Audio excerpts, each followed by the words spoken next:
The misunderstanding. The transport vessel descended through Earth's atmosphere with barely a whisper, its advanced propulsion systems making the journey seem effortless. Inside the sleek cabin, Vector of the collective adjusted his environmental suit and released a calculated mixture of pheromones that translated roughly to cautious optimism.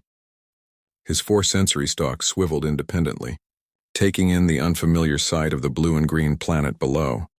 Vector had been selected for this crucial diplomatic mission because of his exemplary record in assessment protocols.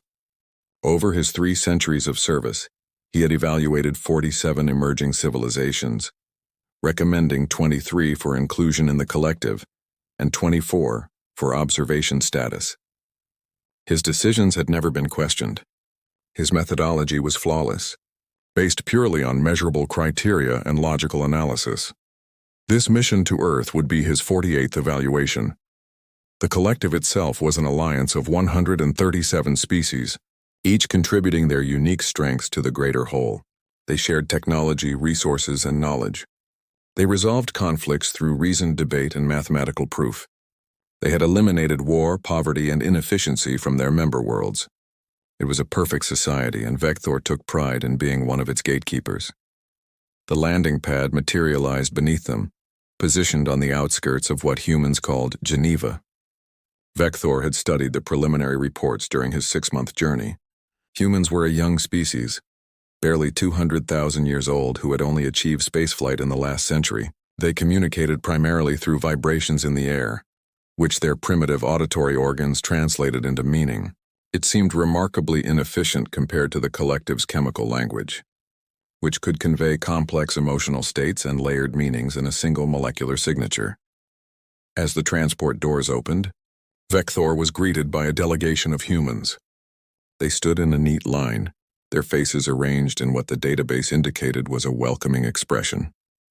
The lead human stepped forward, and Vector's translator module hummed to life. "Welcome to Earth, Ambassador Vector. I am Ambassador Sarah Chen, and on behalf of humanity, we are honored by your presence." The human made a curious gesture, extending one of her manipulator appendages toward him. Vector consulted his cultural database. This was called a handshake, a physical contact ritual that supposedly conveyed trust and goodwill. He extended one of his own limbs and allowed the brief contact. The human's skin was warm, almost uncomfortably so, and the pressure of her grip seemed arbitrarily chosen. There was no chemical component to the exchange, no way to verify the sincerity of her stated emotions. How did humans navigate social interactions without being able to smell each other's true intentions? The delegation led him through the newly constructed Interstellar embassy, a building that humans had erected specifically for this meeting. Vector noted the abundance of inefficient design choices, wide corridors that wasted space, transparent barriers called windows that created thermal regulation problems, decorative elements that served no functional purpose. Yet the humans seemed proud of it, their faces displaying what the database labeled as satisfaction. The conference chamber was equally puzzling. The humans had arranged seating in a circular pattern, rather than the efficient hierarchical rows the collective preferred. Ambassador Chen gestured for him to take a position at what she called the head of the table, though in a circle. This designation made no logical sense. "We've prepared extensive documentation about our civilization," Chen began, and another human activated a holographic display. "We understand that the collective values logic, efficiency, and peaceful cooperation. We believe humanity can contribute meaningfully to your alliance." Vector observed the presentation with growing concern. The humans displayed their achievements with what seemed like excessive emotion. When showing their medical advances, Chen's voice grew softer, almost reverent. When discussing their space exploration, a male human named Director James Park spoke faster, his tone rising in pitch. When they reached the section on Earth's troubled history of conflicts, the entire room seemed to grow heavier, the humans' postures changing subtly. These fluctuations in vocalization and body position appeared random to Vector. His species communicated facts through precise chemical formulas. There was no need for tone or gesture. A fact was a fact, delivered cleanly and without embellishment. This human habit of layering their communication with unnecessary emotional content seemed inefficient at best, deceptive at worst. The presentation continued for 3 standard hours. Vector made detailed notes, but his preliminary assessment was already forming. Humans were technologically capable but emotionally unstable. They had achieved impressive things, but their methods seemed chaotic and unpredictable. The collective valued consistency and rational decision-making. Humanity appeared to operate on impulse and feeling. During a break in the proceedings, Vector observed the humans interacting among themselves. They engaged in what they called small talk, exchanging information about trivial matters like weather and food. They laughed, producing strange barking sounds that served no communicative purpose he could identify. They touched each other frequently, brief contacts on shoulders or arms that conveyed no chemical information whatsoever. One human, a young female named Dr. Lisa Yamamoto, approached him with what the database identified as a friendly expression. "Ambassador Vector, I hope you're finding everything comfortable. Is there anything we can adjust for you?" "The environmental conditions are adequate," Vector responded through his translator. He noticed that his flat, factual response caused a subtle change in the human's facial arrangement. The corners of her mouth lowered fractionally. Was this distress? Disappointment? Without chemical signals, he had no way to know for certain. "Well, if you need anything at all, please don't hesitate to ask," she said, and then did something that baffled him completely. She smiled again, even though his response had presumably caused a negative reaction moments before. Were humans incapable of maintaining consistent emotional states? The afternoon session focused on Earth's political structures. Vector learned that humans divided themselves into nearly 200 separate governmental units called nations. Each had its own laws, customs, and interests. They competed with each other economically and sometimes militarily. Only in the last 50 years had they begun to seriously cooperate on global issues. "We acknowledge that our unity is young," Ambassador Chen explained. And Vector detected that slight lowering in pitch that seemed to indicate what humans called seriousness. "But we've made remarkable progress. The formation of the United Earth Council 5 years ago represented a turning point in our history. We speak with one voice now when it comes to interstellar matters." Vector filed this information carefully. A species that had only recently achieved planetary unity was a significant risk factor. The collective had strict protocols about admitting fractured civilizations. Internal conflict had a tendency to spread, disrupting the logical harmony that kept the collective stable. The third day of meetings was interrupted by an urgent communication. A member of Chen's team rushed into the conference chamber, his face flushed and his breathing rapid. Vector's sensors detected elevated stress hormones radiating from the human's skin. "Ambassador, we have a situation," the man said, his voice tight. "The mining colony on Europa. They're under attack." The room transformed instantly. The careful diplomatic atmosphere shattered as humans began speaking rapidly, their voices overlapping in what seemed like complete chaos. Chen stood, her posture rigid, and began issuing what Vector assumed were commands, though the lack of logical structure made it difficult to follow. "How many?" Chen demanded. 43 colonists, including 12 children. The attackers are using pirate-class vessels, probably Kresh raiders. They've disabled the colony's communications array and are demanding the settlement's refined titanium stores. Military response time? Nearest Earth defense ship is 6 hours out. The colony's emergency supplies won't last that long if the raiders breach the habitat. Vector observed this exchange with clinical interest. This was an ideal opportunity to see how humans handled crisis situations. The collective had established clear protocols for such scenarios. Assess the value of the assets at risk. Calculate the probability of successful intervention. Determine if the cost of action exceeded the cost of inaction. The mathematics were straightforward, but the humans weren't calculating. They were reacting. "Prepare my ship," Chen said immediately. "Get me everyone we have within 3 hours of Europa. I don't care if they're scientific vessels or cargo haulers. If they can fly, I want them moving." "Ambassador?" "The risk assessment," one of her advisors began. "I don't care about the assessment," Chen interrupted, and Vector detected that her voice had risen in both volume and pitch. And was this anger, fear? "Those are our people. We're going." Vector released a pheromone of confusion. "Ambassador Chen, surely a logical analysis of the situation should precede any action. What is the strategic value of this mining colony?" How many resources would be expended in a rescue attempt versus allowing the raiders to take what they want? The colonists knew the risks of frontier settlement. Every human in the room turned to look at him. The silence that followed was profound, and Vector's sensors detected a sudden spike in stress chemicals from multiple sources. Chen walked slowly toward him, and when she spoke, her voice carried something that his translator struggled to identify. Ambassador Vector, those 43 people aren't resources to be calculated. They're humans. They're someone's parents, children, friends. The 12-year-old girl who wants to be an astronaut, the engineer who just became a father, the teacher who volunteers every weekend at the colony school. They are not numbers in an equation. But from a purely rational standpoint, Vector began. We're not purely rational, Chen said, and now he could identify the emotion in her voice. It was something the database called determination. We're human, and humans don't abandon their own, no matter what the calculator says. Within 30 minutes, the embassy had transformed into a coordination center. Humans worked at terminals, speaking rapidly into communication devices, moving with urgent purpose. Vector watched, documenting everything but understanding little. There seemed to be no hierarchy to their actions, no logical flow to their decisions. They interrupted each other constantly, yet somehow this chaos produced results. Chen turned to him as she prepared to depart. Ambassador, you're welcome to observe from here, or you can come with us.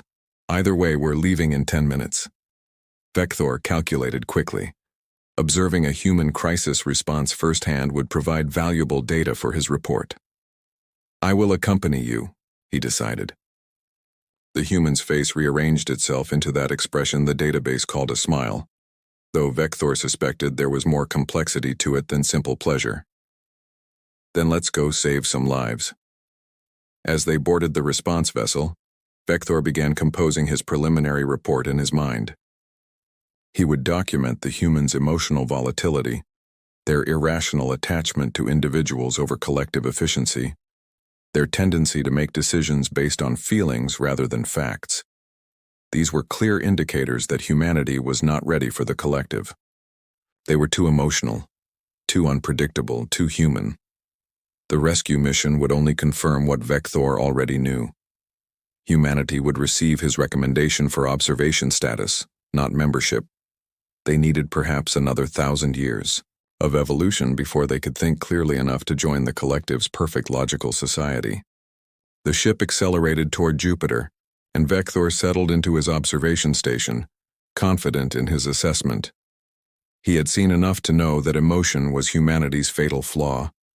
The upcoming rescue attempt would simply provide additional evidence for his report. He had no idea how completely wrong he was about to be proven. The revelation. The journey to Europa took 2 hours at maximum velocity, and Vector spent every moment observing the humans in their natural crisis state. What he witnessed continued to baffle his logical sensibilities. The crew of Ambassador Chen's vessel moved through the ship with what appeared to be coordinated chaos, yet somehow they accomplished their tasks with remarkable efficiency. In the command center, Chen stood before a tactical display showing Europa's position relative to the approaching rescue fleet. 6 vessels had answered her call, a motley collection that included 2 scientific research ships, 3 cargo haulers, and 1 diplomatic transport. None were military craft. None were designed for combat scenarios. Yet the humans seemed undeterred by this obvious disadvantage. Captain Rodriguez, what's your ETA? Chen spoke into her communication device. A gravelly voice responded through the speakers. 90 minutes, Ambassador. My hauler's not built for speed, but we're pushing every engine we've got. Understood. Dr. Okonkwo, status on your research vessel? 30 minutes ahead of you, Ambassador. A woman's voice replied, and Vector detected what the database identified as determination mixed with anxiety. We've rigged our mining lasers for defensive use. It won't be much against pirate weapons, but it's something. Vector released a pheromone of concern. Ambassador Chen, surely you recognize the mathematical improbability of success. The Kresh raiders utilize military-grade vessels. Your fleet consists of civilian ships with improvised weaponry. The logical action would be to wait for proper military support. Chen turned to face him, and her expression conveyed something that Vector's database struggled to classify. It wasn't anger exactly, though there was heat in her eyes. It wasn't determination alone, though that was present too. There was a layered complexity to her face that his chemical-based communication could never produce. "Ambassador Vector, I understand that logic is central to your culture," she said, and her voice carried multiple tones that his translator parsed as patience, firmness, and something else he couldn't identify. But humanity didn't become a spacefaring civilization by only doing what was logical. We succeeded because we were willing to try the impossible. We reached for the stars when the math said we'd fail. We cured diseases that probability said would kill us. We survived ice ages, plagues, and our own worst impulses because we refused to accept the calculations. That is not a sustainable approach to civilization, Vector countered. The collective has thrived for millennia precisely because we eliminate such unpredictable variables from our decision-making. Then maybe, Chen said quietly, the collective has never truly been tested. Before Vector could formulate a response, the tactical officer called out, "Ambassador, we're receiving visual feed from Dr. Okonkwo's ship. They've entered Europa's orbital space." The main display shifted to show a feed from the research vessel's cameras. Europa hung in space like a cracked marble, its icy surface gleaming in Jupiter's reflected light. Near the mining colony's location, 3 vessels lurked like predators, their angular designs and weapon ports clearly visible. The colony itself was a cluster of pressurized domes connected by enclosed walkways, its lights flickering intermittently. "Kresh raiders confirmed," the tactical officer reported. 3 ships Marauder class. They've breached the outer dome and are holding position. Colony reports they have approximately 40 minutes of emergency oxygen remaining.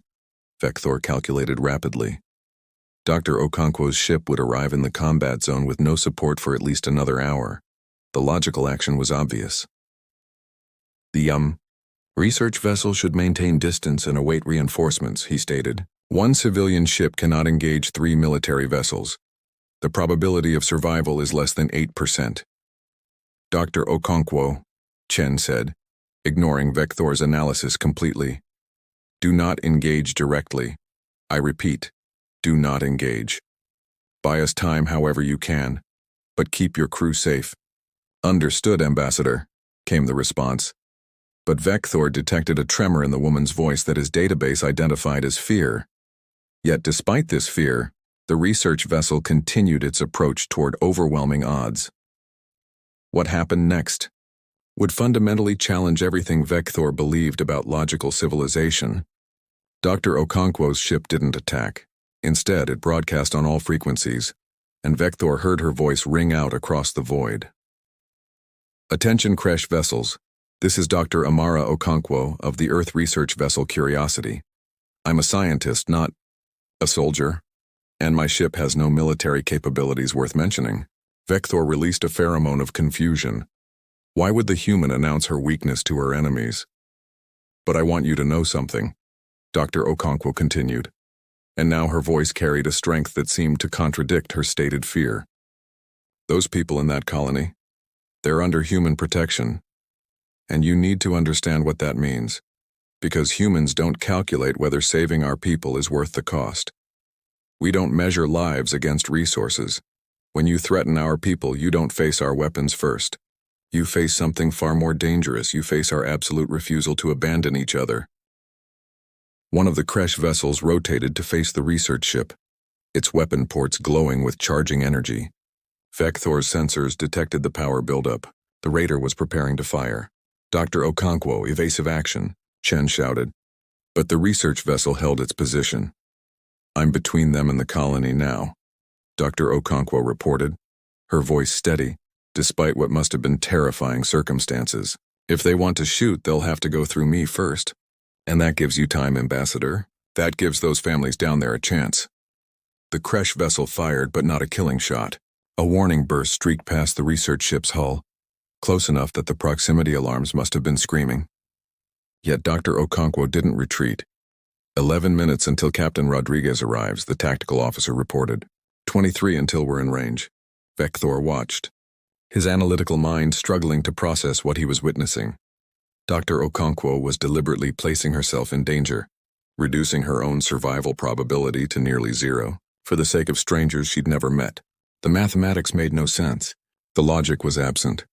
Yet something about her actions resonated in a way that Vector's chemical language had no method to express. "Ambassador Chen," he said slowly, "I do not understand. Dr. Okonkwo is a scientist. Her value to your species is significant. Why would she risk herself for colonists whose combined scientific contribution is likely less than her own?" Chen looked at him, and in her eyes Vector saw something that his 3 centuries of experience had never prepared him for. "Because that's not how we measure value, Ambassador. Every human life is irreplaceable. The 12-year-old girl who dreams of being an astronaut might cure a disease someday.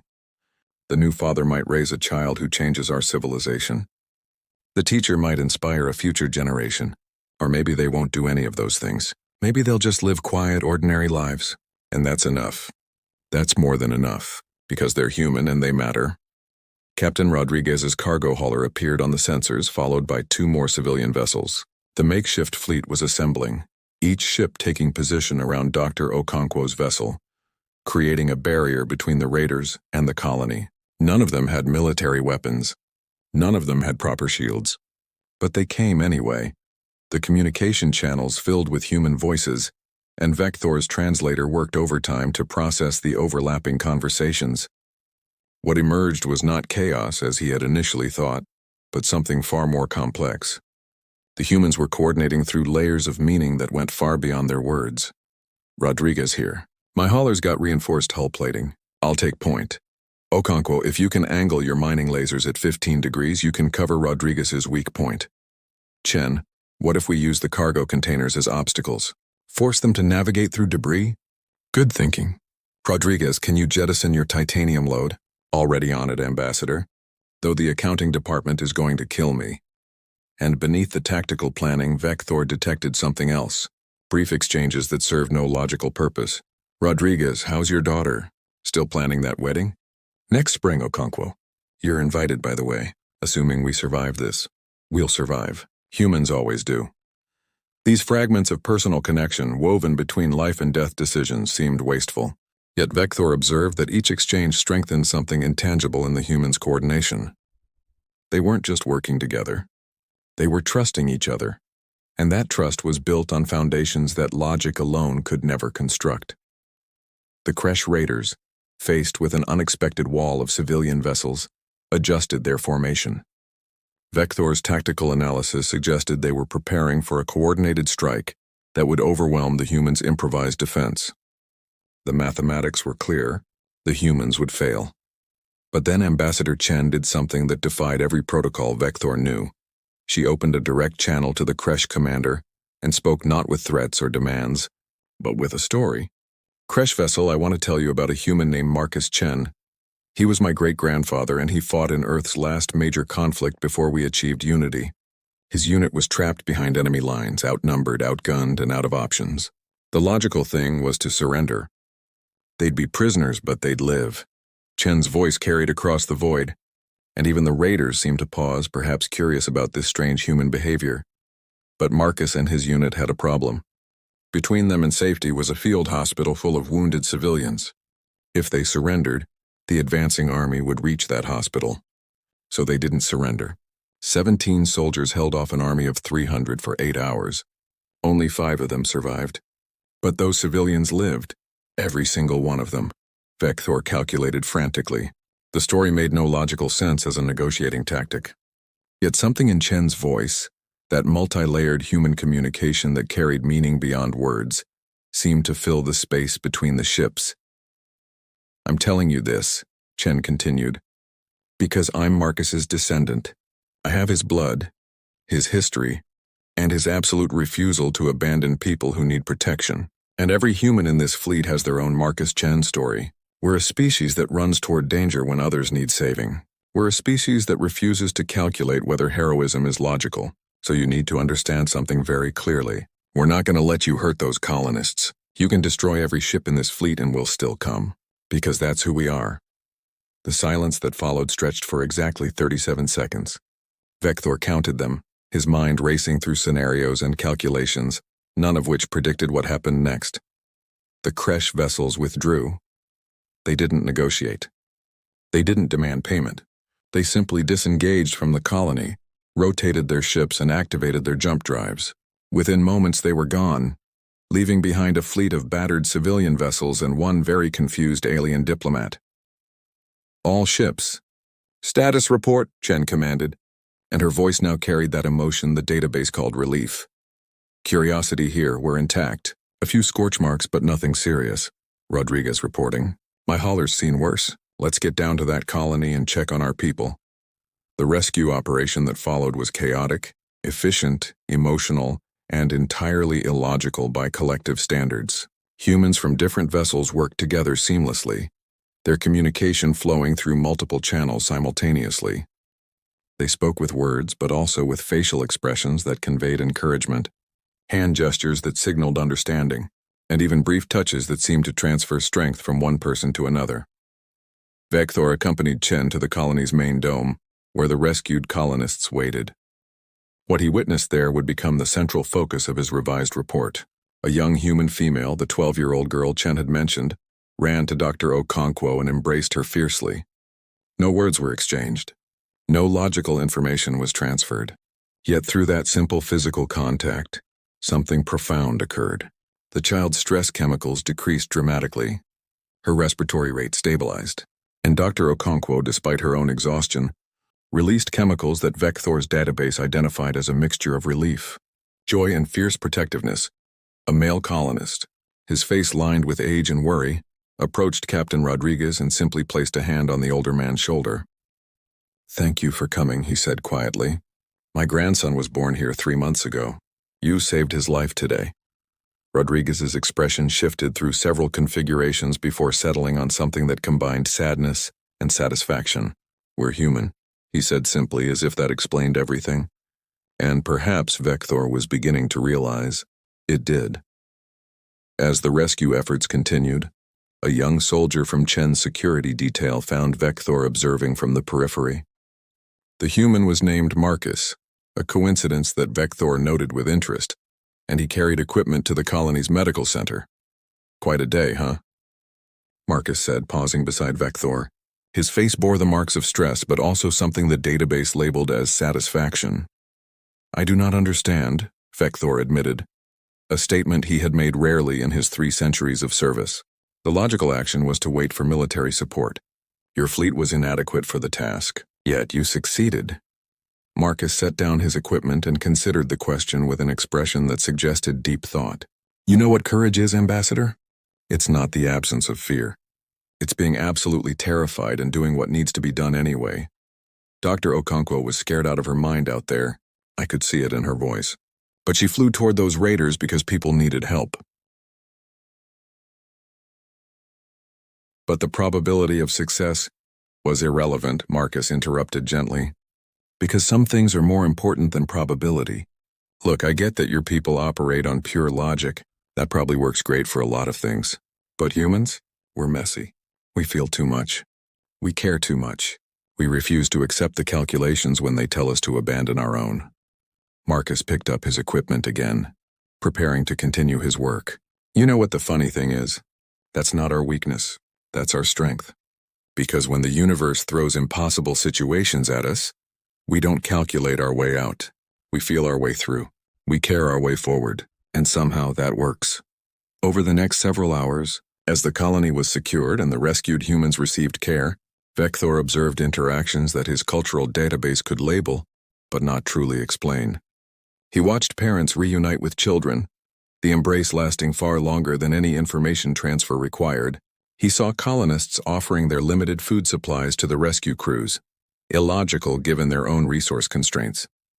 He witnessed Dr. Okonkwo sitting beside a young colonist who couldn't stop shaking, not speaking, just maintaining presence until the trauma subsided. And slowly, like a chemical reaction requiring time to complete, understanding began to precipitate in Vector's consciousness. What he had perceived as inefficiency was actually redundancy.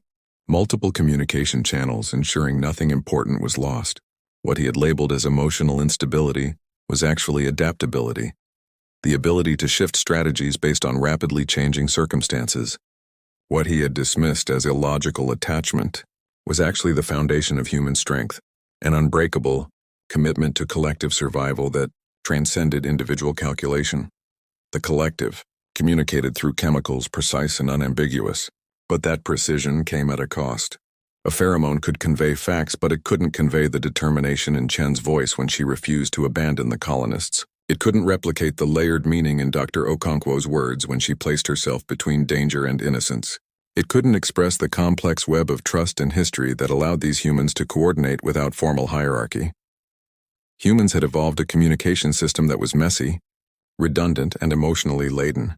But those very qualities made it robust in ways that logical communication could never achieve. When crystal-clear logic failed in the face of unpredictable chaos, human communication adapted. When pure calculation suggested surrender, human emotion insisted on fighting. When probability said a situation was hopeless, human determination refused to accept the mathematics. Ambassador Chen found him as the last of the colonists were being transferred to the rescue vessels for transport to better facilities. Her face showed fatigue, but also that complex expression that combined satisfaction, relief, and something else that Vector was only beginning to understand. Ambassador Vector, I hope this mission has been informative for your assessment, she said. And despite her exhaustion, her voice still carried multiple layers of meaning: professional courtesy, genuine interest in his opinion, and perhaps a hint of challenge. Vector was silent for a long moment, processing not just the events he had witnessed, but the fundamental shift in his understanding they had produced. Ambassador Chen, I must confess that my preliminary assessment was incorrect. Chen's expression shifted subtly, her eyebrows rising fractionally in what the database identified as surprise. Oh? I observed human behavior and concluded that your species was too emotional, too unpredictable, too attached to individuals at the expense of collective efficiency, Vector explained. I believed these qualities would make humanity unsuitable for the collective. And now? Chen asked quietly. Now I understand that I was not observing flaws, but rather a form of strength that the collective has never developed, Vector said. Your communication operates on multiple simultaneous levels. Your emotional responses provide rapid adaptability in unpredictable situations. Your attachment to individuals creates bonds of trust that enable coordination without rigid hierarchy. These are not weaknesses. They are sophisticated evolutionary adaptations. He paused, formulating thoughts that challenged 3 centuries of certainty. The collective has achieved perfection in logic, but we have eliminated something essential in the process. We cannot improvise as you do. We cannot inspire each other to exceed calculated limitations. We cannot look at impossible odds and choose to fight anyway because some things matter more than probability. Chen's expression softened, and she placed her hand briefly on his environmental suit, a gesture that conveyed approval, respect, and welcome in a way that no chemical signal could match. So what will your report say, Ambassador? Vector released a pheromone that translated roughly to humility, mixed with revelation, though he knew these human witnesses couldn't detect it. I will recommend humanity's inclusion in the collective, but with a significant addition. I will propose that we establish a joint training program where collective members learn human methods of crisis response, communication, and decision-making. You have something to teach us, Ambassador Chen, something that pure logic alone cannot calculate. And we have much to learn from you as well, Chen replied. Maybe that's what the collective has really needed all along. Not more species that think like you do, but partners who think differently, who can see solutions that pure logic might miss. As they prepared to depart Europa, Vector composed his final report in his mind. He would detail everything he had witnessed, the seemingly chaotic human response that nevertheless achieved success, the multi-layered communication that conveyed meaning beyond words, the emotional bonds that created strength rather than weakness. But more than that, he would recommend something unprecedented in collective history. Not just that humanity be admitted, but that the collective itself must evolve. For 3 millennia they had sought perfect logic, eliminating emotion and uncertainty as inefficiencies to be corrected. But perfect logic, Vector now understood, was not the same as perfect wisdom. Humanity's greatest strength was not despite their emotions, but because of them. They felt fear and acted anyway. They calculated impossible odds and tried anyway. They faced darkness and lit candles anyway. This wasn't irrationality. It was a form of rationality that transcended pure calculation. The understanding that some values, some bonds, some commitments were worth more than probability suggested. The journey back to Earth was quiet, but Vector's mind was active, reshaping centuries of assumptions into new understanding. He watched the human crew interact, now seeing the depth of communication that their simple words carried. He observed their casual touches and brief glances, recognizing the information flowing through channels his species had never developed. And he realized something profound.